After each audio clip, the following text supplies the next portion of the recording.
Hey guys, Danielle here. Today I'm really excited to talk to you about the optimal adrenal fatigue diet.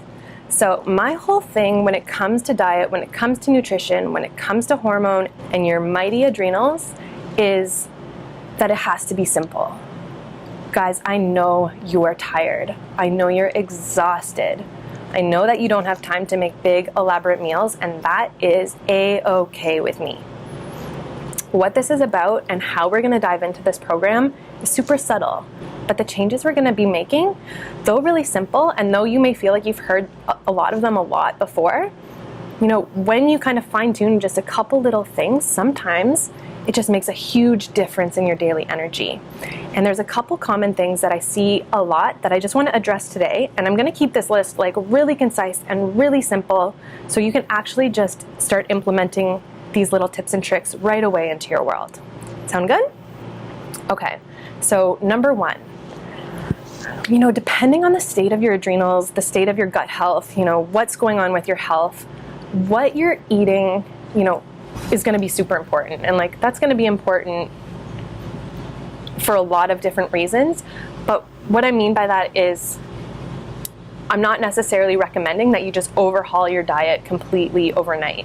If you're the type of person who, maybe you're eating the standard American diet and the idea of just eating healthier foods seems really overwhelming to you, especially when you're reading all these forums that are telling you cut out grains, go keto, do some intermittent fasting, all these things that maybe you've never even heard of before, it can seem like a lot.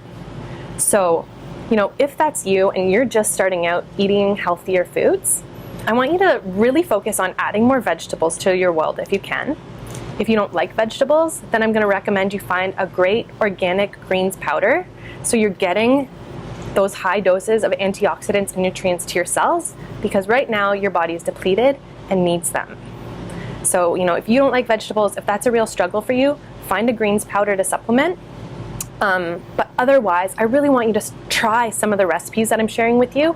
Try embracing these veggies into your world bit by bit. Sometimes it is an acquired taste.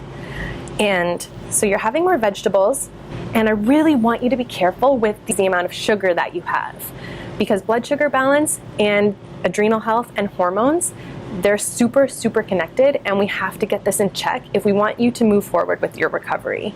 So sugar is something that you have to be careful with. And one thing a lot of people don't realize is that sugar is things, yes, like candy, popsicles, ice cream, these sugary drinks and sodas, but it's also fruit, it's starchy vegetables, it's rice, it's bread, it's crackery things, it's muffiny things, it's all these delicious things, chips, noodles, cookies, all that sort of stuff. It sneaks up on you, and the amount of sugar that a lot of us tend to eat in a typical day is astronomical, and it's keeping us stuck. So if you have to start anywhere, we're reducing the sugar, and we're being really careful with how much we eat at each meal. If you eat too much protein at a meal, if you just fill your plate up with chicken and vegetables, it's possible to overdo it with even that if you're just eating way too much. You hear these stories of restaurants that have these salads, and yeah, the salads are super delicious, but some of them are equal in calories to a Big Mac. And yeah, they're usually a lot more nutritious, but usually if you're eating that much in one serving, you're overeating and it's spiking your blood sugar. So if we're starting anywhere, guys, I'll just reiterate this one more time. We're adding in more veggies, and we're watching how much we eat at each meal so we keep our blood sugar balanced.